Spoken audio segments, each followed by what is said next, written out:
ఈ దినము ఆంధ్ర నూతన సంఘంలోని తూర్పు గుంటూరు శహరంలో ఉన్న ఉత్తర దేవాలయంలో జరుగుతూ ఉన్నటువంటి సంపూర్ణ రాత్రి ప్రార్థనను మీ అందరితో కలిసి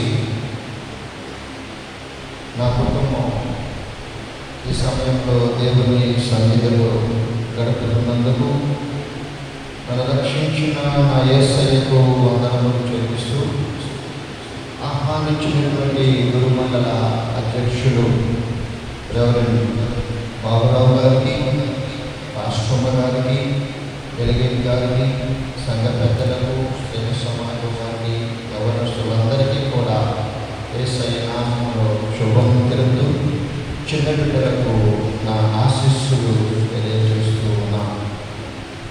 దేవుని యొక్క ఉచితమైన కృప వలన ఈ భయంకరమైనటువంటి దినములలో దేవుడు మనందరినీ సురక్షితంగా కాపాడి ఆయన సన్నిధిలో చేరి ఆయనకు వందనములు చెల్లించేటటువంటి అవకాశాన్ని మనందరికీ దయచేసినటువంటి దేవునికి మనందరము కృతజ్ఞులమై ఉన్నాం. ఇది నా సంపూర్ణ ప్రార్థనలో ఒక ప్రత్యేకమైనటువంటి అంశాన్ని మీతో పంచుకోవాలని నేను ఆశపడుతూ ఉన్నాను. ప్రకటన గ్రంథం 15వ అధ్యాయాన్ని దయచేసి తెరచి ఉంచుకున్నాను. ప్రార్థన వినేడు పావనుడా, ప్రార్థన మాకు నేర్పుమయా,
సంపూర్ణ రాత్రి ధ్యానాంశము మనం చదువుతున్నటువంటి ప్రకటన గ్రంథము 15వ అధ్యాయము నుండి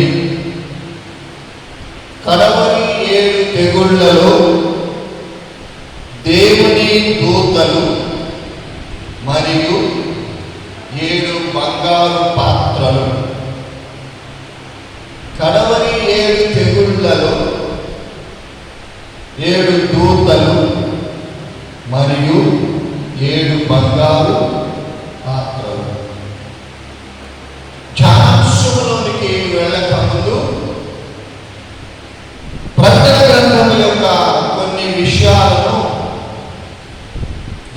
చేయాలని ఆశపడుతూ ఉన్నాను.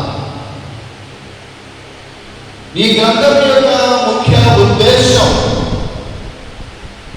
యేసుక్రీస్తు యొక్క వ్యక్తిత్వం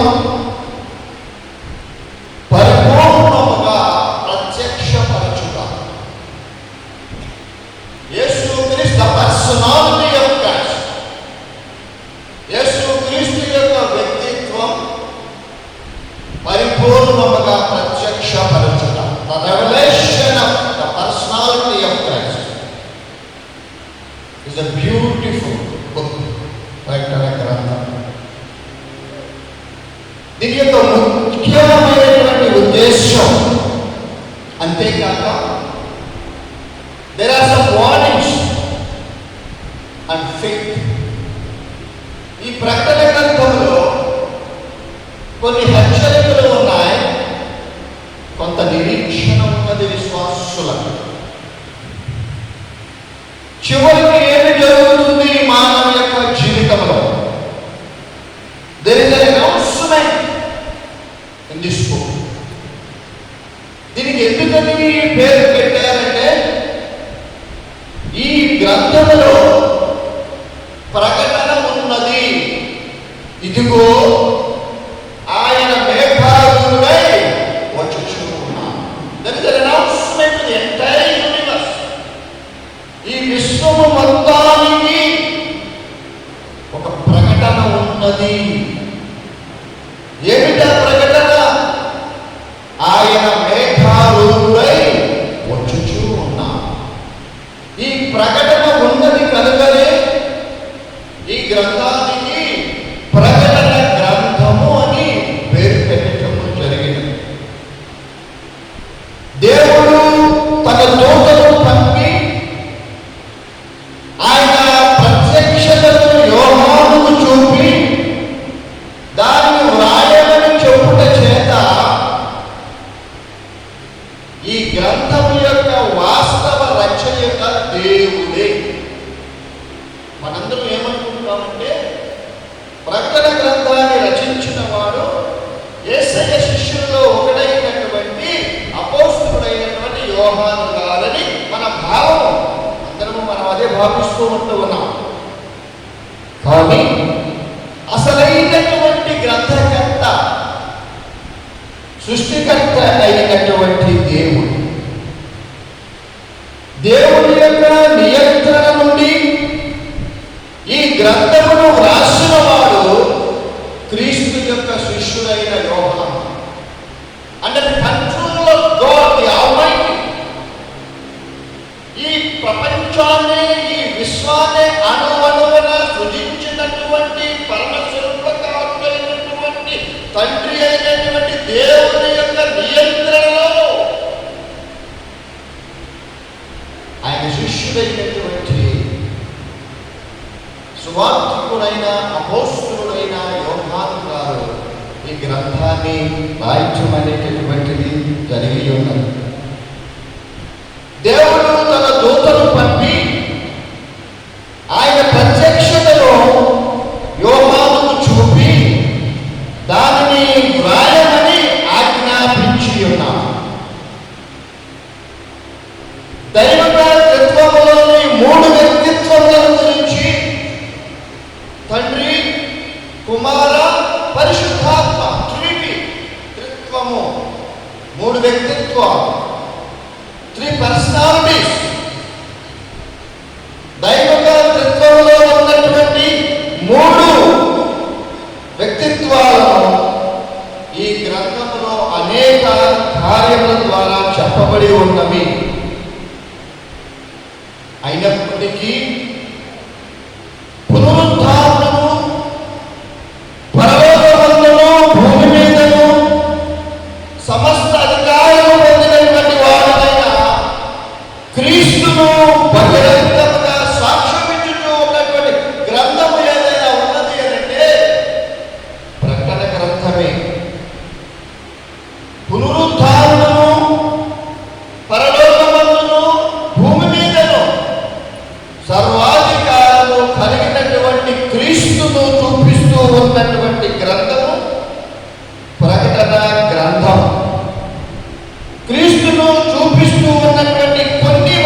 చూపిస్తూ ఉన్నది ఈ ప్రకటన గ్రంథం.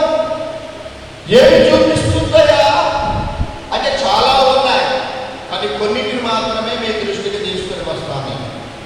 ప్రకటన గ్రంథం మొదటి అధ్యాయం 5వ వచనములో నమ్మకమైన సాక్షియు మృతులలో నుండి ఆది సంపూర్ణుడుగా లేచిన వాడును భూపతులకు అధిపతియునైన ఎవరు ఈయన? నమ్మకమైన సాక్షియు మృతులలో నుండి లేచిన వాడు ఆది సంపూర్ణుడుగా ఉన్నటువంటి వాడు క్రీస్తు. క్రీస్తును గురించి సాక్ష్యమిస్తూ ఉన్నది ప్రకటన గ్రంథం మొదటి అధ్యాయం 18వ వచనములో నేను మొదటి వాడను కడపటి వాడను జీవించు వాడను మృతులనైతిని గాని ఇదిగో యుగ యుగములో సజీవుడనై ఉన్నాను. మొదటి వాడను అల్ఫాయు నేనే, ఆదియు నేనే, అంతము నేనే.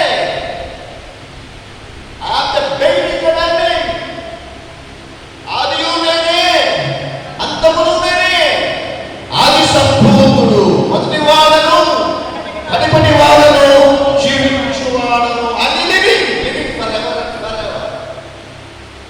నేను జీవించు వాడను మృతులనైతిని కానీ ఇదిగో యుగ యుగములు నేను సజీవుడనై నిన్న నేడు నిరంతరము ఏకరీతిగా ఉన్నటువంటి దేవుడు, నిన్నటికి ఈ రోజుకి మార్పు లేనటువంటి వాడు, ఈ రోజుకి రేపటికి భవిష్యత్తులో మార్పు లేనటువంటి వాడు, ఒకే రీతిగా ఉన్నటువంటి వాడు నజరేయుడైన యేసు స్వస్థులా.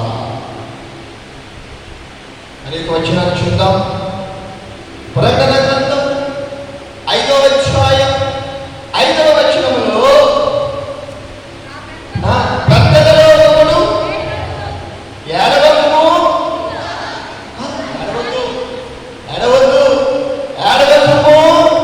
ఇదిగో దావీదుకు చిగురు అయిన యోధా గోత్రపు సింహము. దావీదుకు చిగురు అయినటువంటి వాడు ఎండి ఎన్న వద్ద నుండి చిగురుకుంటును. దావీదుకు చిగురైనటువంటి వాడు ఈయనెవరైనా యోధా గోత్రపు సింహము. ఎవరి యోధా గోత్రపు సింహము?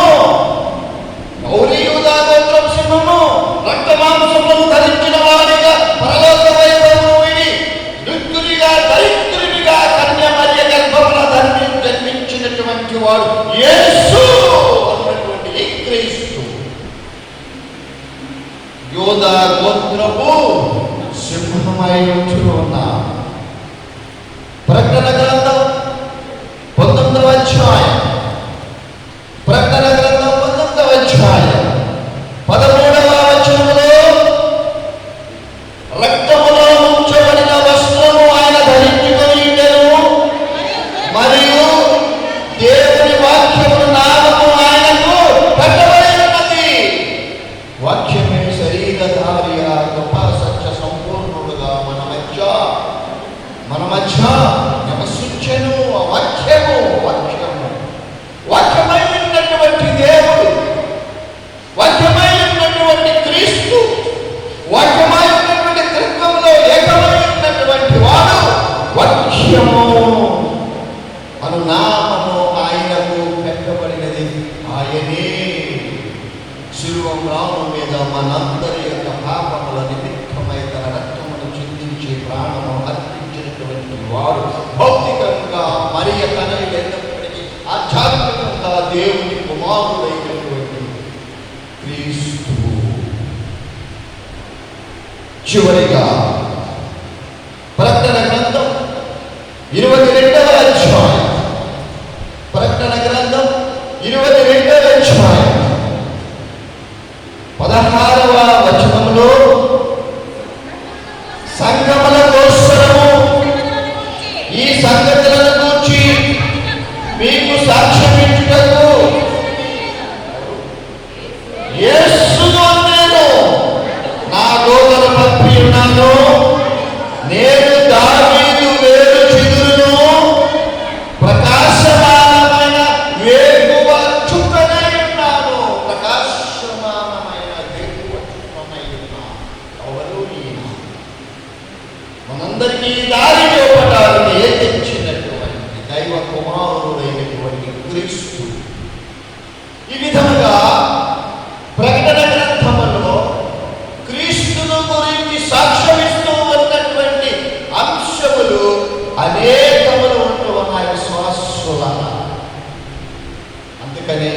గ్రంథాన్ని ఏమన్నారంటే ప్రకటన గ్రంథము అంటున్నాం. ఈ ప్రకటన గ్రంథంలో 7 అనేటువంటి సంఖ్యకు చాలా ప్రాధాన్యతలు ఉన్నాయి. చాలా ప్రాధాన్యత ఉన్నాయి. అసలు ఈ ప్రకటన గ్రంథాన్ని చదివి అర్థం చేసుకోవడం చాలా కష్టతరముగా ఉంచుకున్నది. దీనిని అర్థం చేసుకుని బోధించడం, ఈ ప్రకటన గ్రంథంలో ఉన్నటువంటి ఆధ్యాత్మిక సత్యాలను అవగాహన చేసుకోవడం చాలా కష్టముగా ఉన్నప్పటికీ కూడా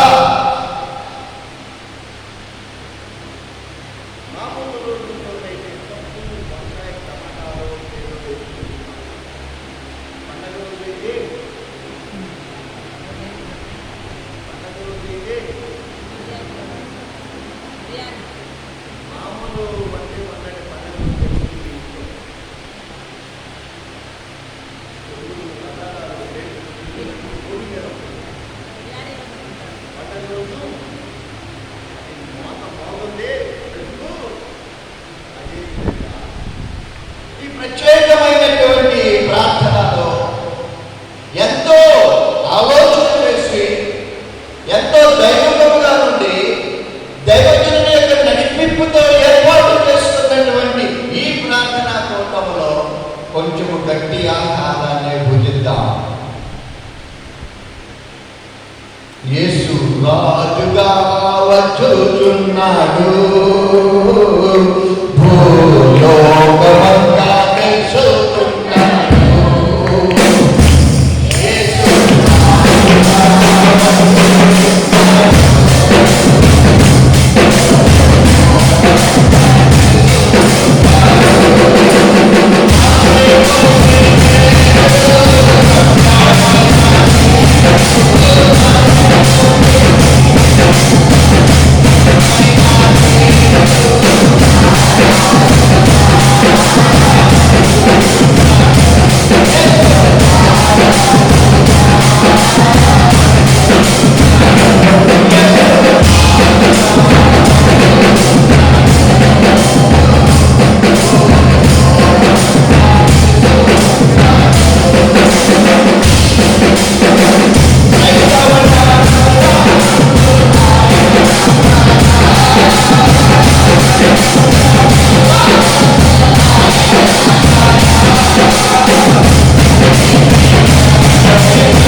కడవరి 7 తెగుళ్ళలో 7 దూతలు మరియు 7 బంగారు పాత్ర తీర్పులు, ద జడ్జ్‌మెంట్స్ ఆఫ్ గాడ్.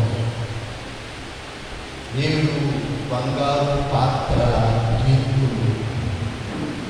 మన ధ్యానాంశము కొరకు 15వ అధ్యాయంలో మొదటి వచనములో ఏడు తెగుళ్ళు చేత పట్టుకొని ఉన్న 7 దూతలు, 7 తెగుళ్లను పట్టుకొనిన 7 దూతలు. ఈ 7 దూతలను పరలోకమందు నేను చూచితిని అని యోహాను భక్తుడు రాస్తూ ఉన్నారు. ఈ 7 తెగుళ్ళు, కడవరి తెగుళ్ళు,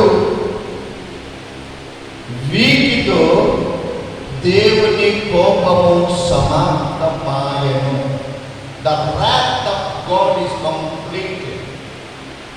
The wrath of God is completed. దేవుని యొక్క కోపం ఈ కడవరి 7 తెగుళ్ళతో దేవుని యొక్క కోపము సమాప్తమయ్యను. యోహాను భక్తుడు చూస్తూ ఉన్నప్పుడు, పరలోకము తలుపు తెరవబడినప్పుడు అనేకమైనటువంటి ఆశ్చర్యకరమైనటువంటి అద్భుతమైనటువంటి దృశ్యాలు చూచి ఉన్నాడు. ఆ దృశ్యాలలో ఒక దృశ్యాన్ని మనం ధ్యానం చేయబోతూ ఉన్నాం. కొంచెము వెనక్కి, ఒక అధ్యాయం వెనక్కి కనుక మనం వెళ్ళినట్లయితే ప్రకటన గ్రంథం 14వ అధ్యాయంలో ఆర్మీగిద్దోను యుద్ధములో దేవుని యొక్క కోపము ముగింపును మనం చూడగలుగుతూ ఉన్నాం. దేవుని యొక్క కోపము ముగింపు మనం చూస్తూ ఉన్నాం.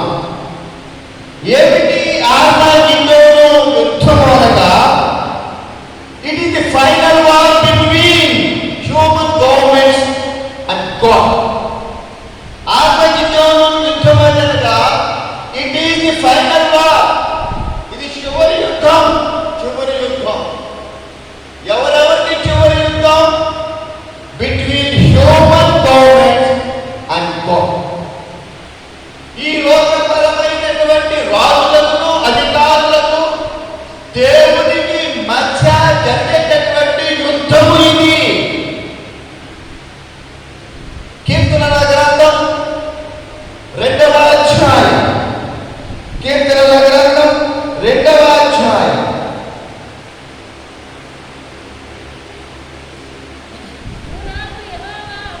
ఒక్క కీర్తనల గ్రంథం 2వ అధ్యాయం 2-3 వచనాలను చూద్దాం.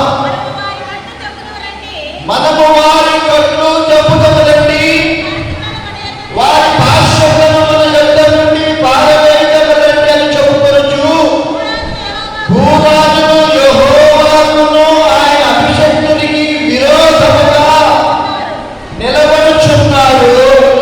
ఏలికను ఏకీభవించి ఆలోచన చేయుచూ ఉన్నారు. భూరాజులు దేవునికి వ్యతిరేకమైనటువంటి ఆలోచనలు చేయుచున్నారు కనుక there is going to be a final war.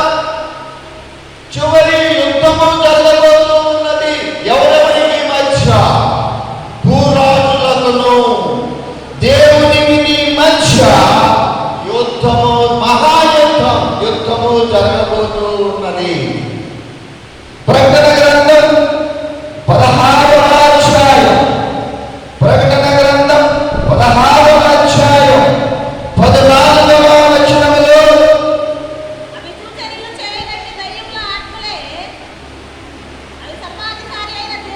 సర్వాధికారి అయిన దేవుని మహాదినము జరుగు యుద్ధము కొరకు లోకమంతటా రాజులకు, సర్వాధికారి అయిన దేవుని మహాదినమున జరుగు యుద్ధము, దేవుని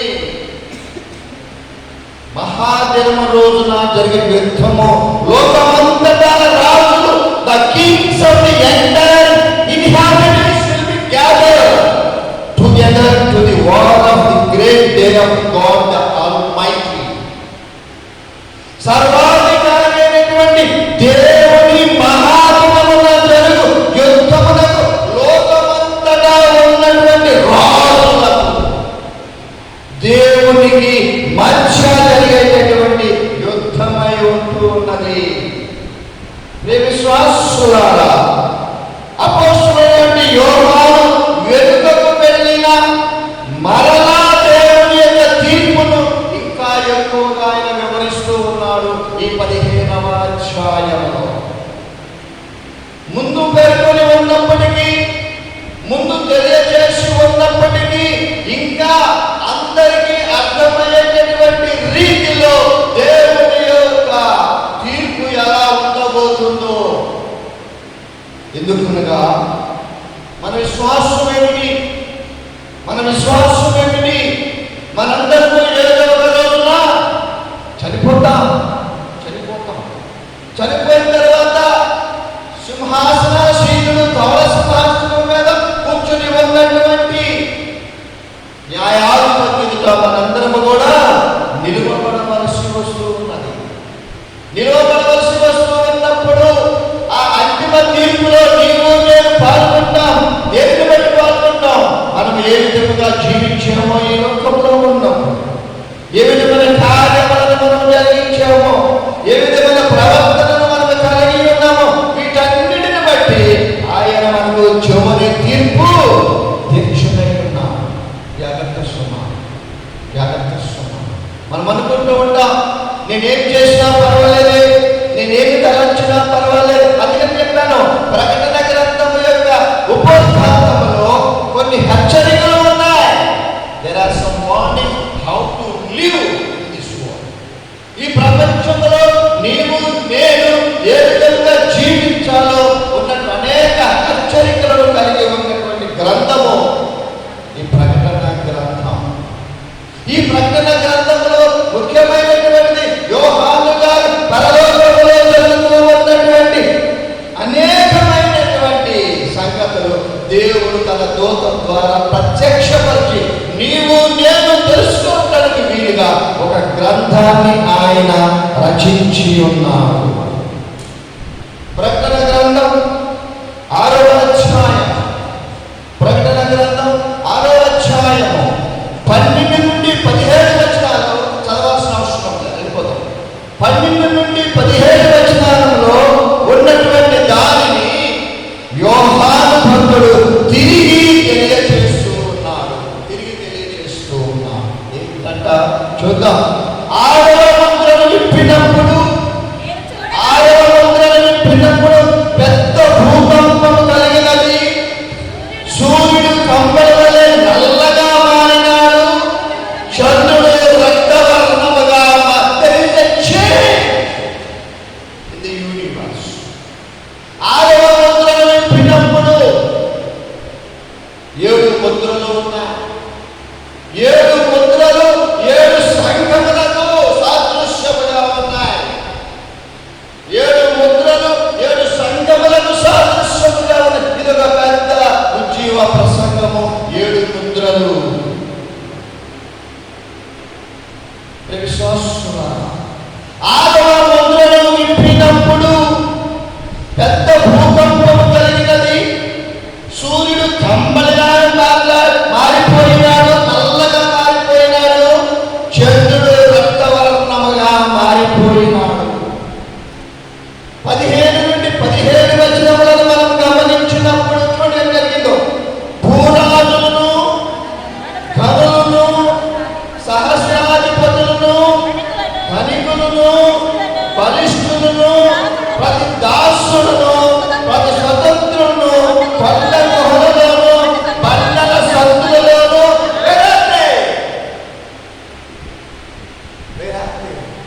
ఈ లోకంలో ధనులైనటువంటి వారు, ఈ లోకంలో ధనవంతులైనటువంటి వారు, ఈ లోకంలో మేధావులైనటువంటి వారు, ఈ లోకంలో సర్వాధికారములు మాకు కలవని తలంచినటువంటి వారు, విర్రవీగినటువంటి వారు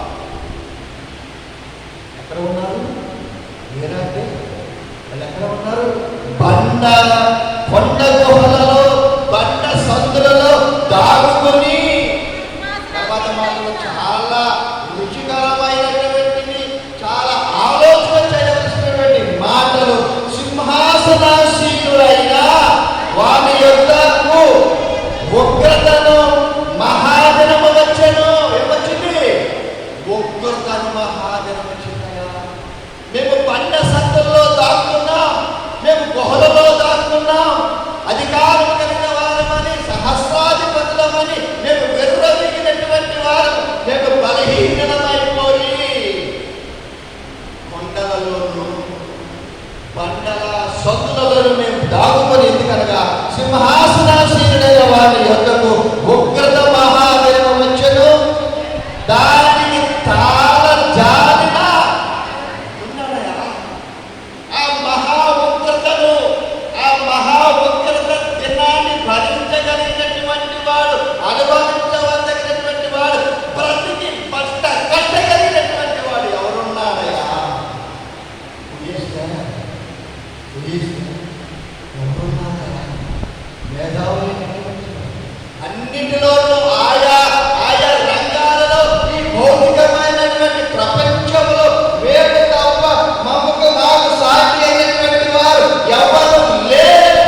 మీరు మా మీద పడి ఆయన సన్నిధిని గొర్రె పిల్ల ఉగ్రతను మమ్మల్ని మరుగు చేయని పర్వతములతో పంటలతో ఉపయోగంగా మమ్మల్ని కాపాడు. ఆ మహాదినమున జరగబోయేటటువంటి తీర్పు, ఆ మహాదినమున వచ్చేటటువంటి ఉగ్రత, ఆ మహాదినమున తట్టుకొనలేనటువంటి ఆ యొక్క కోపం నుండి మమ్మలను కాపాడమని ఎవరికి మొక్కుకుంటున్నారు? ఎవరికి మొక్కుకుంటున్నారు? పర్వతములతోనూ బండలతోనూ వారు చెప్పుకొనుచున్నారు.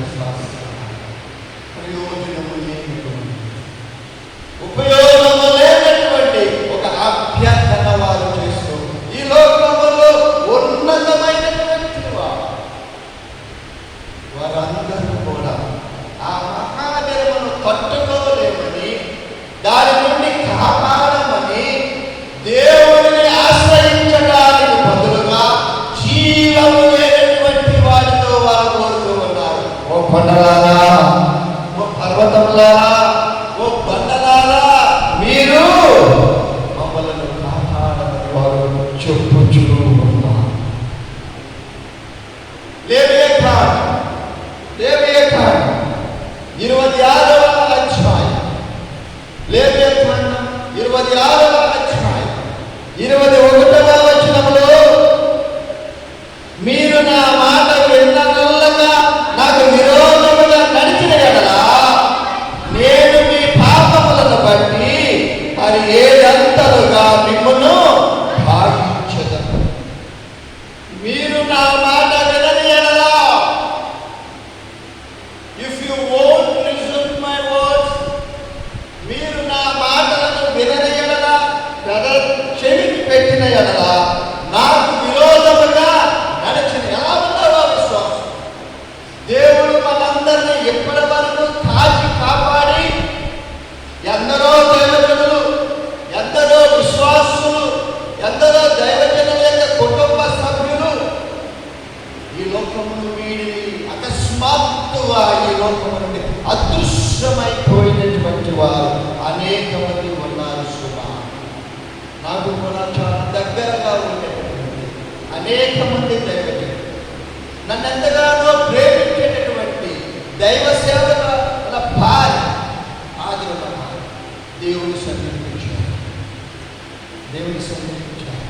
కనీసం ఎంత దుర్భరమైనటువంటి దినాలంటే రక్త సంబంధికులు, కడుపు చుంచుకొని పుట్టినటువంటి వారు కూడా వారిని చూడలేనటువంటి పరిస్థితి.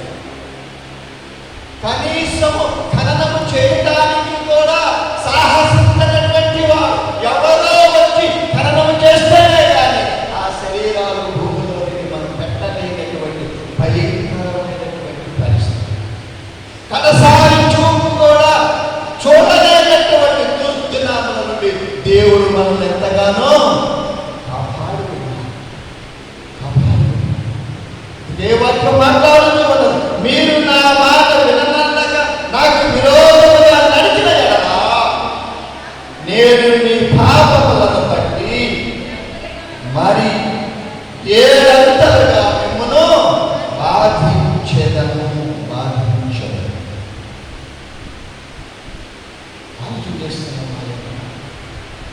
ఈ సంపూర్ణరాన్ని ప్రార్థనలో పాల్గొంటూ ఉన్నటువంటి నీవు నేను ఏమైనా ఆలోచన చేస్తూ ఉన్నామా? నేను దేవుని యొక్క మాటలను నేను వింటూ ఉన్నానా? ఎందరో దైవజనులు, ఆధ్యాత్మికమైనటువంటి ఆశీర్వాదాన్ని కలిగినటువంటి గురుమండల అధ్యక్షులు, అనేక మంది దైవ సేవకులు దేవుని యొక్క వాక్యాన్ని ప్రకటిస్తూ ఉండగా ఆయన వాక్యాన్ని మనం వినడానికి ఆసక్తి చూపుతూ ఉన్నామా? ఆ వాక్యము ప్రకారము నడుచుకోవడానికి మన మనస్సులు అంగీకరిస్తూ ఉన్నావా? ఒకవేళ ఆ విధంగా కనుక మనం ప్రవర్తించకపోయినట్లయితే ఒకనొక దినమున మనకేం జరుగుతుంది? 7 దేవుడు మనలను ఏ విధమైనటువంటి జీవితాలలో నీవు నేను కలిగి ఉంటూ ఉన్నామో ఈ దినమున మన వాక్యాన్ని ధ్యానించుకుంటూ ఉండగా దేవుడు మనందరితో మాట్లాడు తేలికగా తీసుకో, తేలికగా తీసుకో, తేలికగా తీసుకో. దేవుడి సమయంలో మన మాటలను దేవుడు వింటూ ఉన్నాడు. నిన్ను నన్ను చూస్తూ ఉన్నాడు దేవుడు. మన దేవునికి ఉన్నటువంటి నామమే ప్రార్థనలను ఆలకించు చూచుచున్నటువంటి దేవుడి, చూచుచున్నటువంటి దేవుడిని ఆశ్రయించినటువంటి నీవు నేను, దేవుడు మనకు తెలియచేయమని యోహానుకు ఒక ప్రత్యక్షత ఎంత గొప్ప అదృష్టము కలిగినదో యోహాను. పరలోకం యొక్క ద్వారం తెరవబడటం, పరలోకంలో ఏ విధంగా ఉంటుందో, అంచె తీర్పు ఏ విధంగా ఉంటుందో యోహానుకు చెప్పి రాయించి మనందరము చదివే విధంగా, మనందరమును దాన్ని ధ్యానించే విధంగా దయచేసినటువంటి దేవుని యొక్క ఆజ్ఞల ప్రకారం నీవు నేను ఏ విధంగా ఉంటూ ఉన్నామో ఒకసారి ఆలోచన చేసుకో. ఆయన మాటలను వినడంలో పోయిన ఆయనకు విరోధంగా నడిచిన 7 అంతలు, ఒక వంతు కాదు, 2 కాదు, 7 రెట్లు మనము దానిని భరించవలసి వస్తూ ఉన్నాయి. ఈ 7 చివరి తెగుళ్ళు అవిధేయత కలిగినటువంటి మరియు దేవునికి విరోధముగా ఉన్న ప్రపంచమునకు దేవుని చివరి తీర్పును తెలియజేస్తూ ఉన్నారు. ఏంటి 7 తెగుళ్ళు? చూస్తాం, క్లుప్తంగా చూస్తాం. 7 తెగుళ్ళు, 7 బంగారు పాత్రలను చూస్తాం. ఈ 7 తెగుళ్ళు చివరి అన్నారు, చివరి 7 తెగుళ్ళు, లాస్ట్ ప్లేస్.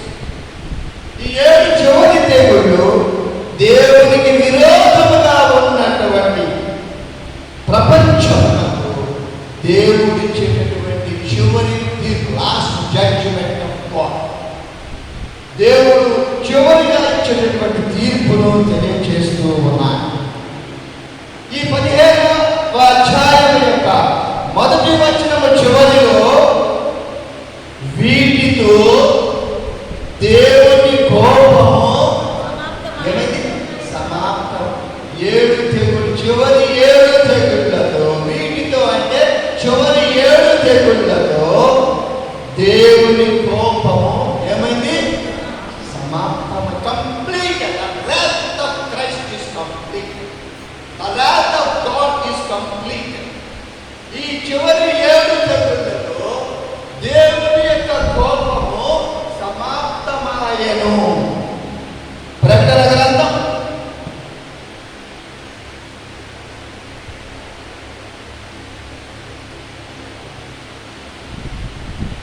ప్రకటన గ్రంథం 14వ అధ్యాయం, ప్రకటన గ్రంథం 14వ అధ్యాయం 10వ వచనంలో ఏమీ కలపబడకుండా దేవుని ఉగ్రత పాత్రలో పోయబడి దేవుని కోపమును మధ్యమున వాడు త్రాగును. పరిశుద్ధ దూతల ఎదుట గొర్రె పిల్ల ఎదుటను అగ్ని గంధకముల చేత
అటైన్ టు రీచ్ దట్. చివరికి చేరేసింది, చివరి దశలో వచ్చేసింది. అక్కడ ఫుల్ స్టాపే, సమాప్తం అయ్యింది అంటే అక్కడ ఏం పెడతాం మనము? కామా పెడతాం. అక్కడ ఏం పెడతాం మనము? ఫుల్ స్టాప్, అయిపోయినట్టు. టు రీచ్ అండ్ దెన్ గురిని చేరాను, చివరికి వచ్చేసాను, పూర్తయిపోయింది, లక్ష్యం దగ్గరకు వచ్చేసిన మాట అర్థం వస్తూ ఉన్నది. దేవుని కోపము ఏమైనది? దేవుని కోపము అప్పటిదాకా ఉగ్ర రూపంలో ఉన్నటువంటి దేవుడు, బహు కోపముతో ఉన్నటువంటి దేవుడు ఈ 7 తెగుళ్ళు 7 దూతలు తీసుకుని వచ్చాడు. దేవుని ఉగ్రత అప్పుడు దాకా ఇట్లా ఉన్నాడు దేవుడు. ఉగ్ర రూపమును దాల్చినటువంటి దేవుడు. సముద్రము ఉగ్ర రూపము దాల్చిందంట కదా. సముద్రం ఉగ్రం అంటే ఏంటి? నువ్వు కాలు పెట్టగానే అమ్మని లోపలికి తీసుకుంటాడు. కోపంగా ఉన్న సముద్రం కనబడిన వాడిని కనబడినట్టుగా మింగి వేస్తూ ఉంటున్నాడు. దేవుని యొక్క కోపం అప్పటి వరకు ఉగ్ర రూపంలో ఉన్నటువంటి దేవుడు చల్లబడ్డాడు, శాంతించాడు అనగా the hard wrath of God will fulfill an eternal purpose. పరలోకము యొక్క ఉద్దేశము నెరవేరినది కనుకనే అట్లా మాట్లాడుతూ ఉన్నాడు. సమాప్తమైనది. దేవుని యొక్క మహా ఉగ్ర కోపము పరలోక ఉద్దేశాన్ని పూర్తి చేస్తూ ఉన్నది.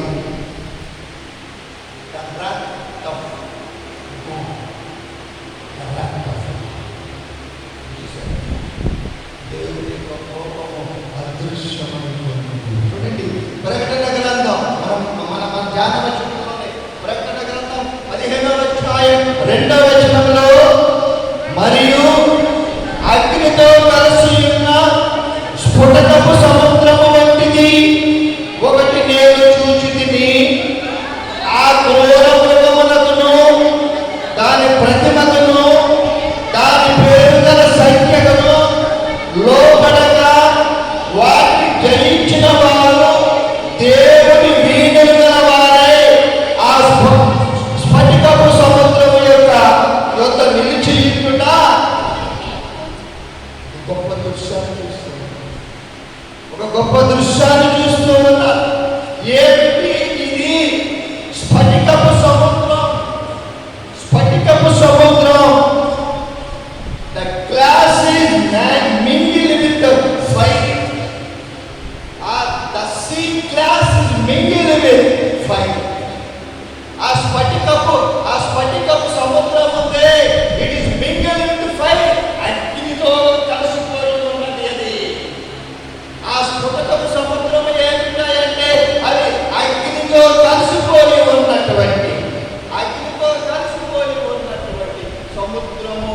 సముద్రము అది. ఇది దేనిని సూచిస్తూ ఉన్నది? Fire junction. స్ఫటికపు సముద్రం దేనికి సూచనగా ఉన్నదంటే అగ్ని తీర్పునకు, కాల్చివేయబడేటటువంటి తీర్పునకు అది సూచనగా ఉన్నది. ఇంకా ఈ సముద్రం ఏం చూపిస్తూ ఉన్నది?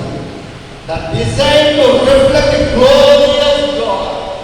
దేవుని యొక్క మహిమను చూపిస్తూ ఉన్నది ఆ స్ఫటికపు సముద్రం. దేవుని యొక్క మహిమ, దేవుడు ఎంత మహిమ కలిగినటువంటి వాడు, ఎంత తేజోమయమైనటువంటి వాడు తెలియజేస్తూ ఉన్నది ఆ స్ఫటికపు సముద్రమై ఉన్నది. ప్రకటన గ్రంథం 4వ అధ్యాయం, ప్రకటన గ్రంథం 4వ అధ్యాయం 6వ వచనంలో, మరియు ఆ సింహాసనము ఎదుట స్ఫటికమును పోలిన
కన్నులతో నిండిన 7 జీవులు ఉండెను.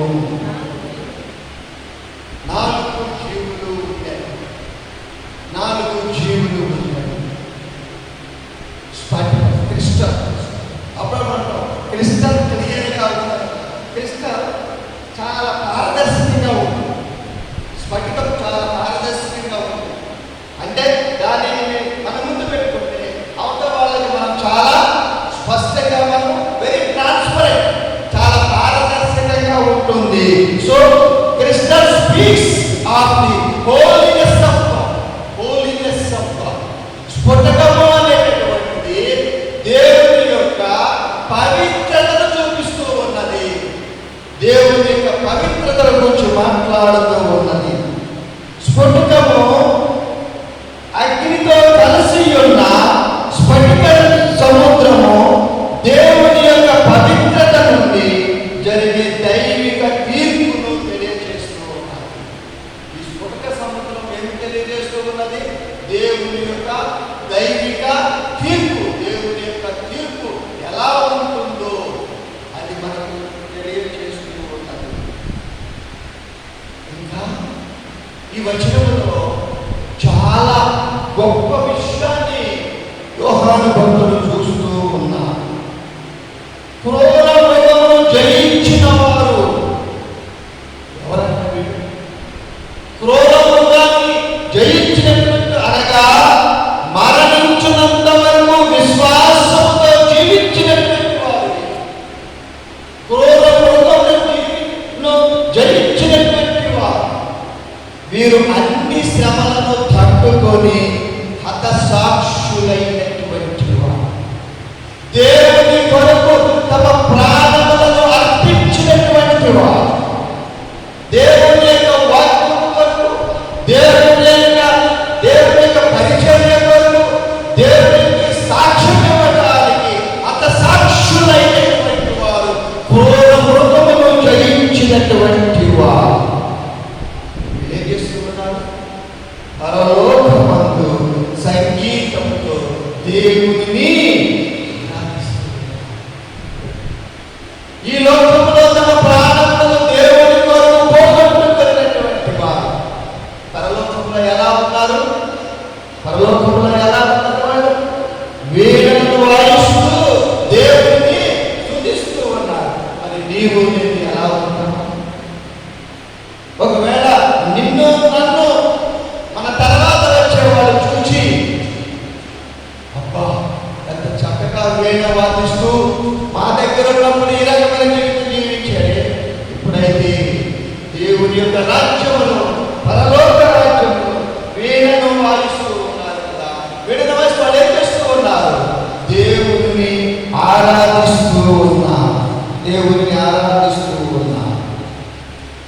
3-4 వచనాలను చూసినప్పుడు చాలా చక్కని కీర్తన ఉంటూ ఉన్నది. ప్రభువా, దేవా, సర్వాధికారి, నీ క్రియలు ఘనమైనవి, ఆశ్చర్యమైనవి. యుగ యుగములకు రాజా, నీ మార్గములు న్యాయములు సత్యములకు ఇంకా ఉన్నాయి. 4వ వచనం చివరి వరకు ఉంటూ ఉన్నాయి. ఈ కీర్తనలో 2 టైటిల్స్ పెట్టి అక్కడ పెట్టారు. 2 టైటిల్స్ పెట్టారు.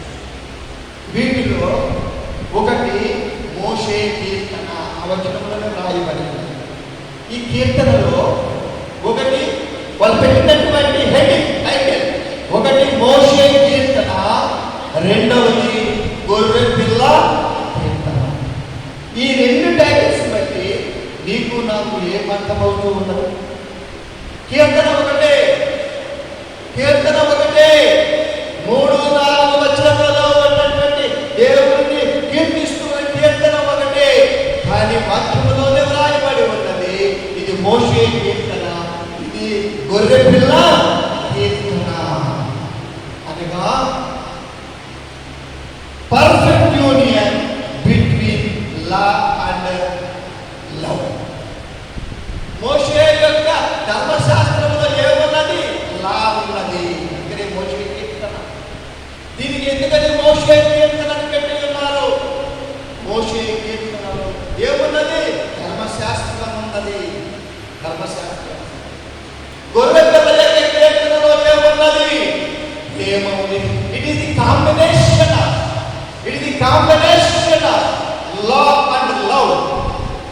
Combination of lord. ఈ యొక్క కీర్తనలో దీనికి రెండు పేర్లు పెట్టడానికి కారణం ఏమిటంటే, దీనిలో మోషే గారి యొక్క చట్టం ఉన్నది, యేసు ప్రభు వారి యొక్క ప్రేమ ఉన్నది. మనందరికీ తెలిసినట్టు దేవుడు లోకమును పట్టుదలలో ఉన్నారు. దేవుడు లోకమును ఎంతో ప్రేమ స్వరూపుడైనటువంటి దేవుడు. అందుకనే 3-4 వచనాలలో ఉన్నటువంటి ఈ కీర్తనకు there are 2 titles. Number 1 మోషే కీర్తన, రెండవది గొర్రె పిల్ల యొక్క కీర్తన. మోషే యొక్క కీర్తన ఎందుకు అన్నారంటే, ధర్మశాస్త్రం ప్రకారం చట్టం ఉన్నది ఈ కీర్తనలో. రెండవది గొర్రె పిల్ల. ఎవరి గొర్రె పిల్ల? ఎవరి గొర్రె పిల్ల? నజరేయుడైనటువంటి యేసు అనేటువంటి గొర్రె పిల్ల. యేసయ్య అనగానే మనకు గుర్తుకొచ్చేది ఏం కావాలి? ప్రేమ. ప్రేమ ప్రేమించాడు కనుకనే మన కొరకు తన ప్రాణాన్ని ఆయన అర్పించాడు. So there are 2 titles to these 2 verses. ఈ 2 వచనాలకు లో ఉన్నటువంటి భాగానికి 2 టైటిల్స్ ఉన్నవి.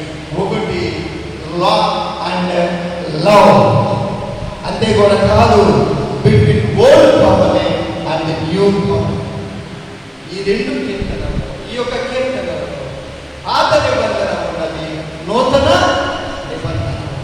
పాత నిబంధనలో మోషే ధర్మశాస్త్రం ప్రకారం చట్టం ఉన్నది, నూతన నిబంధనలో గొర్రె పిల్ల యొక్క ప్రేమ ఉన్నది.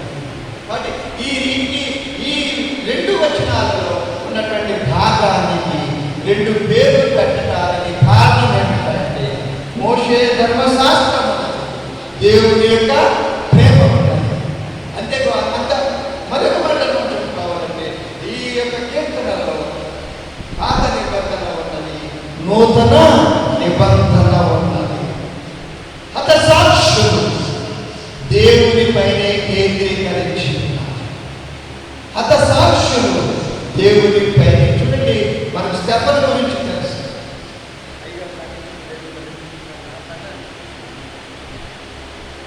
స్టెఫను గురించి మనకు తెలుసు. స్టెఫను నాలుగుతో కొట్టి చంపుతూ ఉన్నాడు. స్టెఫను మాట్లాడినటువంటి మాట ఏమంటాడు?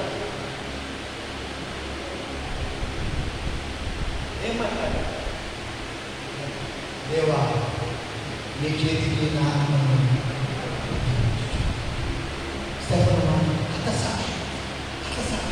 దేవుని కొరకు తమ ప్రాణములను త్యాగం చేయడానికి కూడా వెనుకాడనటువంటి వారి యొక్క దృష్టంతా కూడా దేవునిపైనే ఉంది. 2 వారముల క్రితం మన ఆదివారం యొక్క ధ్యానాంశం, నా తట్టు తిరిగి వెళ్ళడం, నేను నీ తట్టు. If you turn to me I will turn to you. నీవు నా తట్టు తిరిగినట్లయితే నేను నీ తట్టు first you have to turn to me. మొట్టమొదటిగా నువ్వు చేయవలసిన పని ఏంటంటే, ముందు నీవు నా వైపు తిరుగు, తరువాత నేను నీ తట్టు నీ వైపు తిరుగుతాను. అది సాక్షిగా చేశాడు. దేవుని కొరకు ప్రాణములలో లెక్క చేయలేదు. అందుకని వారు హతసాక్షులై ఉన్నారు.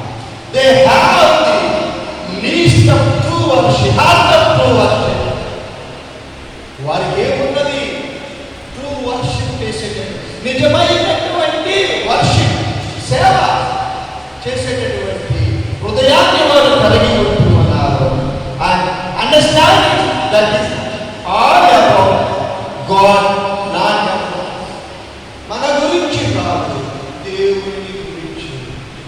ఎంత చక్కని అభిప్రాయం వారు కలిగి. అందుకని వారు పరలోకములో ఉండి వాళ్ళు ఏం చేస్తున్నారు? వాళ్ళు వీణను వాయిస్తూ దేవునిని ఆరాధిస్తూ ఉన్నారు. దేవుని హృదయపూర్వకంగా ఆరాధించ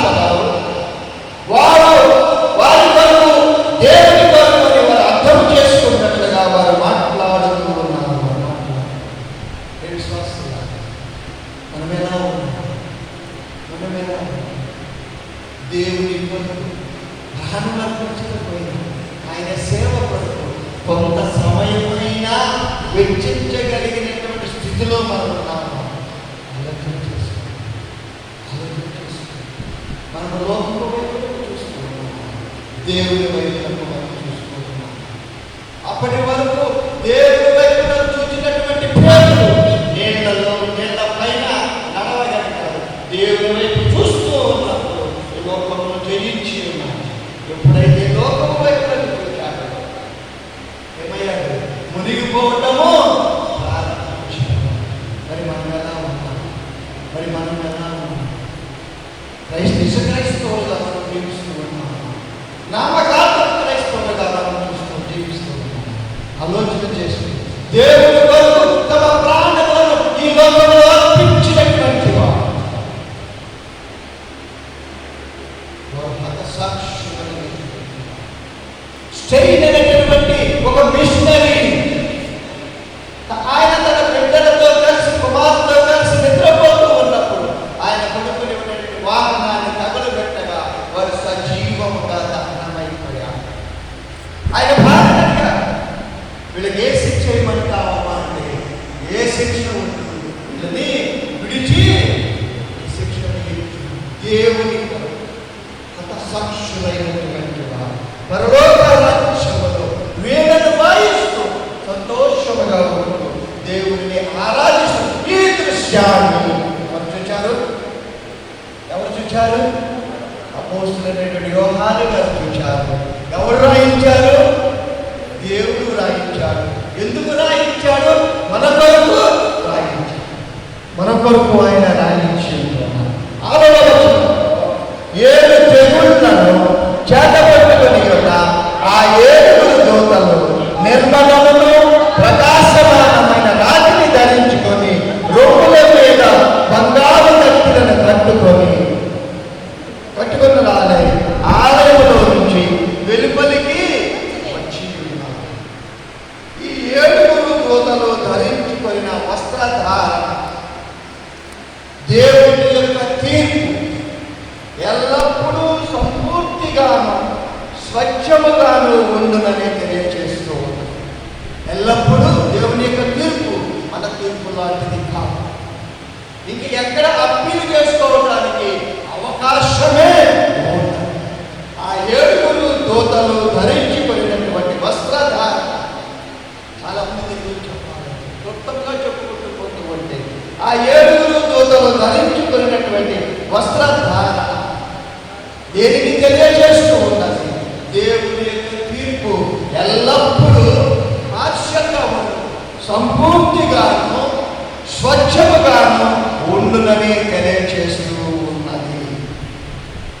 7వ వచనములో అప్పుడు ఆ 4 జీవులలో ఒకటి యుగ యుగములు జీవించు దేవుని కోపముతో నిండి ఉన్న 7 బంగారు పాత్రలను ఆ 7 దూతలకు ఇచ్చెను. ఆ జీవులు ఏం చేస్తున్నాయి? 7 బంగారు పాత్రలు 7 దూతలకు ఇచ్చి ఉన్నాయి. ఈ 7 పాత్రలు శ్రమ కాలం యొక్క అంతిమ తీర్పును తెలియజేస్తూ ఉన్నాయి. Final judgement. ఈ 7 బంగారు పాత్రలు, ఈ 7 బంగారు పాత్రలు శ్రమల కాలం యొక్క అంతిమ తీర్పును తెలియజేస్తూ ఉన్నాయి. ప్రపంచము ఎన్నడూ చూడనటువంటి, ప్రపంచము ఎన్నడూ ఊహించనటువంటి భయంకరమైనటువంటి తీర్పు జరగబోతూ ఉన్నది. మనం చూడబోతూ ఉన్నాం. వాక్యంలో ఉన్న వచనముల ద్వారానే మీకు దాన్ని చూపించి నేను ముగించి వేస్తాను. ఈ 7 పాత్రలు, బంగారు పాత్రలు దేవుని యొక్క ప్రపంచము ఎన్నడూ చూడనటువంటి భయంకరమైనటువంటి తీర్పు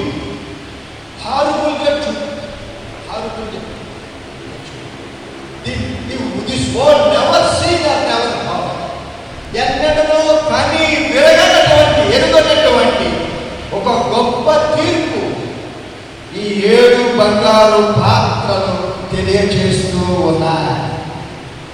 ఈ 7 పాత్రలను గురించి ప్రకటన గ్రంథం 16వ అధ్యాయంలో 1వ వచనం నుండి 21వ వచనం వరకు మనం చూడగలుగుతాం. నేను వీటి గురించి డీటెయిల్గా నేను వెళ్ళటం లేదు. ఆ వచనాల్లో ఉన్నటువంటి మీకు తెలియజేసిన ముగించి రాస్తాను. 7 పాత్రలు 7 పాత్రలు 7 పాత్రలు 7 పాత్రలు 7 తిరుగులు. ఈ నేను చెప్పకపోయినా 16వ అధ్యాయాన్ని మీరు చదివినట్లయితే ఇవి ఎలా ఉంటాయో ఒకసారి మీకు కూడా అవగాహన వస్తుంది. అయినా కానీ నేను వెళుతూ మొదటి పాత్ర ఈ 7 పాత్రలు ఎవరికి ఇచ్చారు? ఎంతమందికి ఇచ్చారు? 7 దూతలకు ఇచ్చారు. 7 బంగారు పాత్రలు 7 దూతలకు ఇచ్చారు. ఈ 7 పాత్రలు దేవుని యొక్క అంతిమ తీర్పును తెలియజేస్తూ ఉన్నాయి. మొదటి పాత్ర, మొదటి దూత భూమి మీద తన పాత్రలో ఉన్నటువంటి దానిని భూమి మీద కుమ్మరించేస్తుంది. అంత్యక్రీస్తు, అబద్ధ క్రీస్తు, అపవాది, క్రూర మృగము యొక్క ముద్ర గల వారిపై బాధాకరమైన పుండ్లు కలిగిస్తూ ఉంటున్నది. ఆ మొదటి పాత్రలో ఉన్నటువంటిది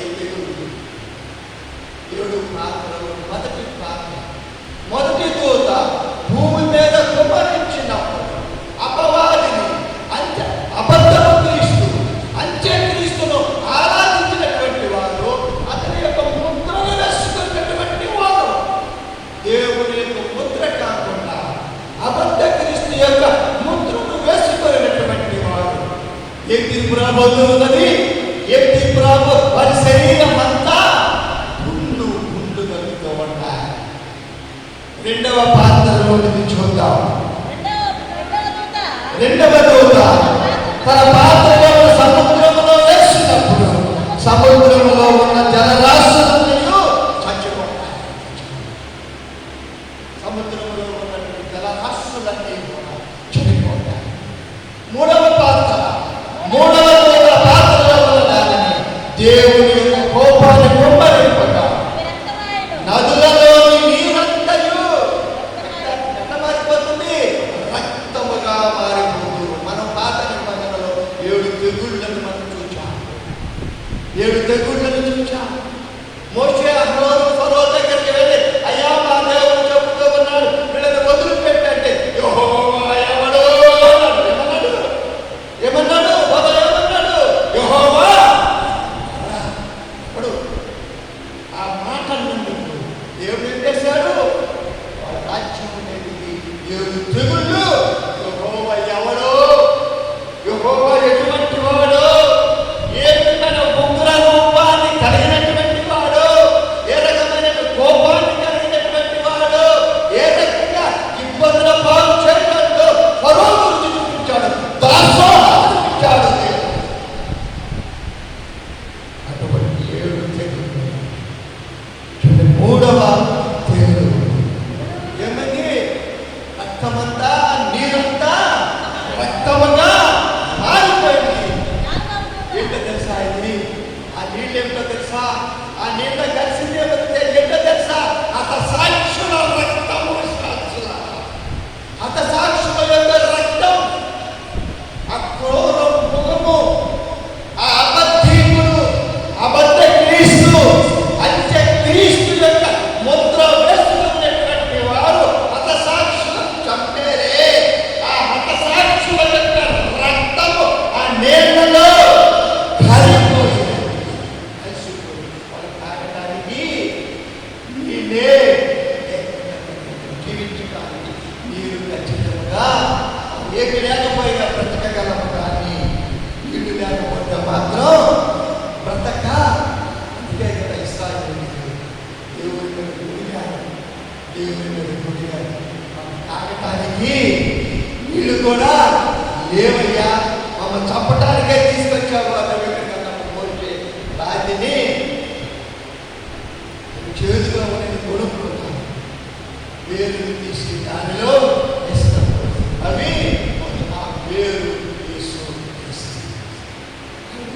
చేదుగా ఉన్నటువంటి మానవ జీవితాలు రుచికరమైనటువంటిగా మారాలి అంటే యేసు అనే రక్షకుడు మన జీవితంలో ఉంటారు.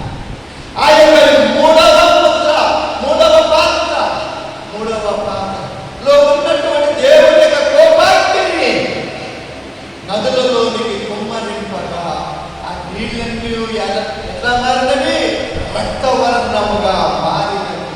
ఈ రక్తము హతసాక్షుల యొక్క రక్తములకు సాదృశ్యముగా ఉన్నది. ఇది దేవుని యొక్క తీర్పునకు సాదృశ్యముగా ఉన్నది.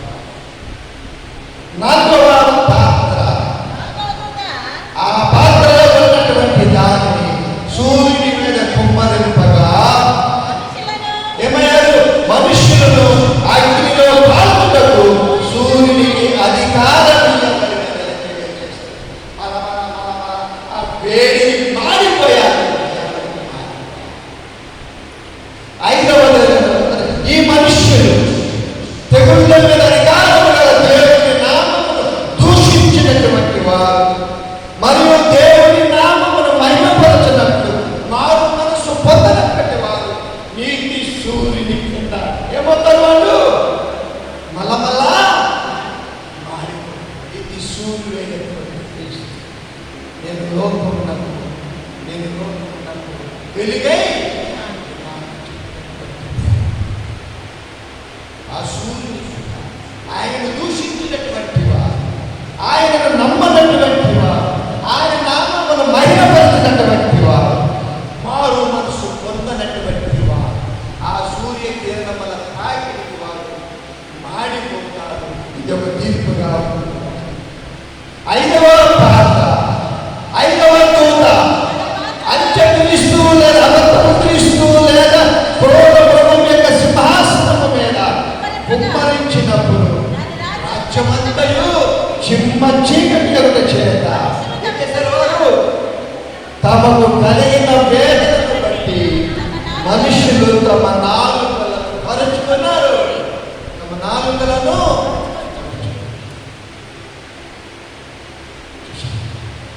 యెహోవాయే మన తరపున యుద్ధము యెహోవాయే.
ఆయన సూర్యుడు లాంటి వాడు, తన కుమారుడు సూర్యుడు. ఆయన నామమును గౌరవించినటువంటి సూర్యుని యొక్క వేడికి ఏమవుతారు వారు? మలమల వారు మారిపోతారని తెలియజేస్తూ ఉన్నారు. ఐదవ పాత్రలో మనం చూస్తూ ఉంటున్నాం. ఐదవ పాత్రలో వాళ్ళ నాలుకలను వారే ఎవరో గాయపరచవలసిన అవసరం లేదు, కానీ వారి నాలుకలను వారే కలుగుకుంటారు.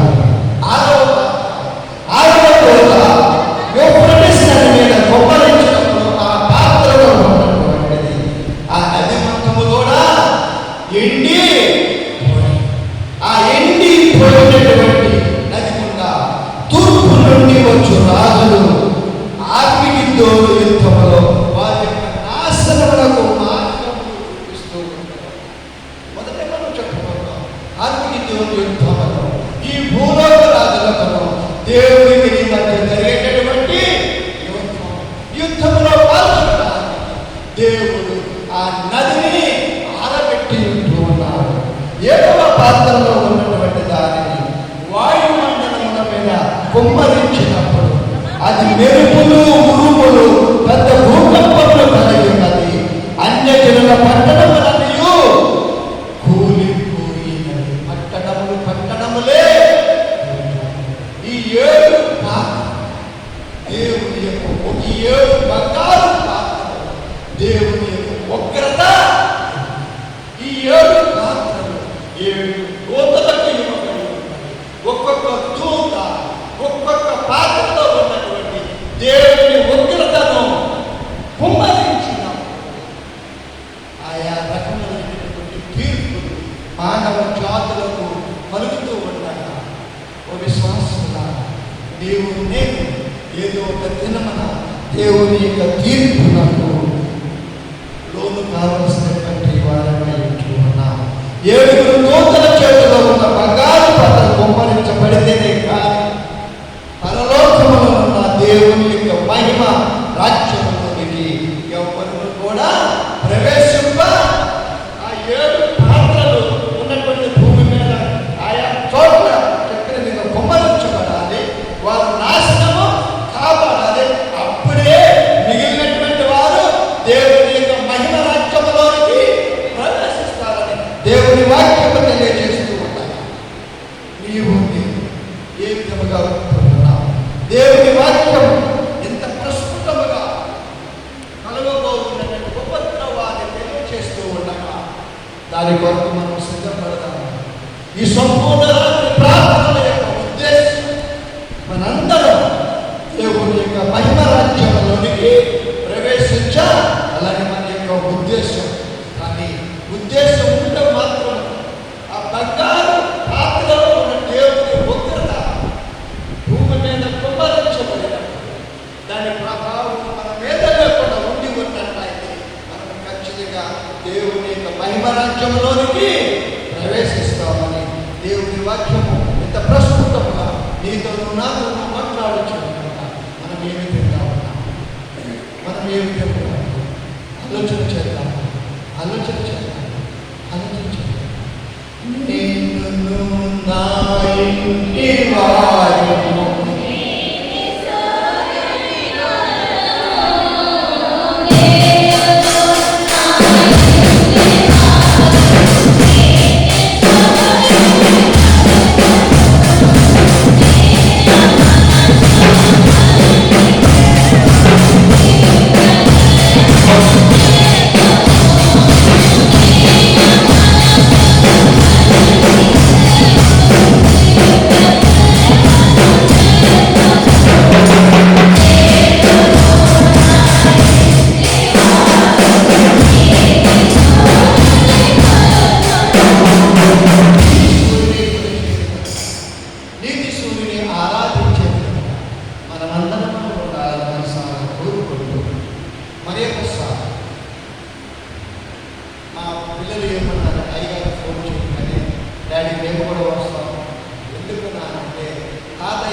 మేము కూడా ఆరాధనలో పాల్గొన్నాం.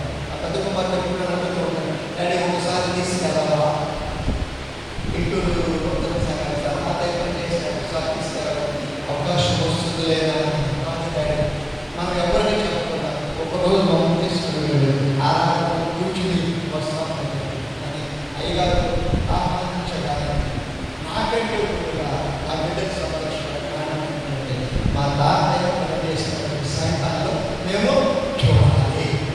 ఇది ఒక అదృష్టమైన భావిస్తుంది. ఆనందిస్తానే చూడటానికి ఎంత తాపత్రయపడుతూ ఆసక్తి లేదు.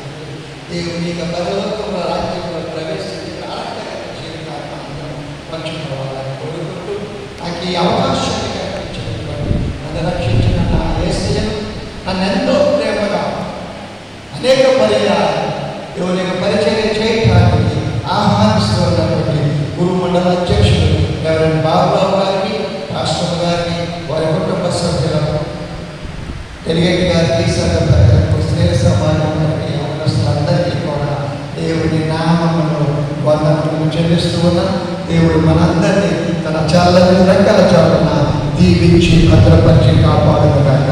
ఆమేన్.